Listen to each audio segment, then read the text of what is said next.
পাকিস্তানের সাথে আগে যেমনটা বলেছি বিদ্যমান ঐতিহাসিকভাবে অমীমাংসিত বিষয়গুলো উত্থাপন করেছি, যেমন আটকে পড়া পাকিস্তানিদের প্রত্যাবাসন, অবিভাজিত সম্পদে বাংলাদেশের ন্যায্য হিস্সা প্রদান, 1970 সালের ঘূর্ণিঝড়ে ক্ষতিগ্রস্তদের জন্য প্রেরিত বিদেশি সাহায্যের অর্থ হস্তান্তর এবং 1971 সালে পাকিস্তানের তৎকালীন সশস্ত্র বাহিনী কর্তৃক সংঘটিত গণহত্যার জন্য আনুষ্ঠানিক ক্ষমা চাওয়া।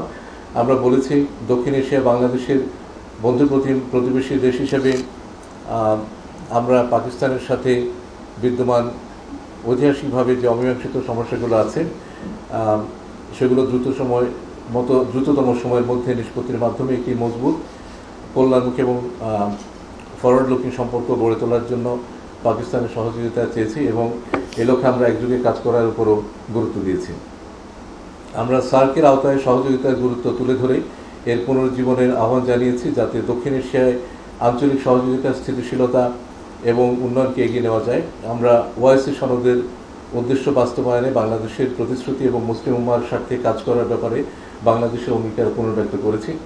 মধ্যপ্রাচ্যের পরিস্থিতি নিয়ে আলোচনায় দুদেশী গাজা উপত্যকায় ইসরায়েলি দখলদার বাহিনী দ্বারা সংঘটিত গণহত্যা ও চরম মানবাধিকার লঙ্ঘনের নিন্দা জানিয়েছি। আমি জোরপূর্বক বাস্তুচ্যুত মিয়ানমারের নাগরিকদের মিয়ানমারে তাদের মাতৃভূমিতে প্রত্যাবর্তনের লক্ষ্যে পাকিস্তানের সমর্থন কামনা করেছি। আমি শুরুতে বলেছি যে পররাষ্ট্র সচিব পর্যায়ের এই যে বৈঠক, এটি একটি ধারাবাহিক প্রক্রিয়া।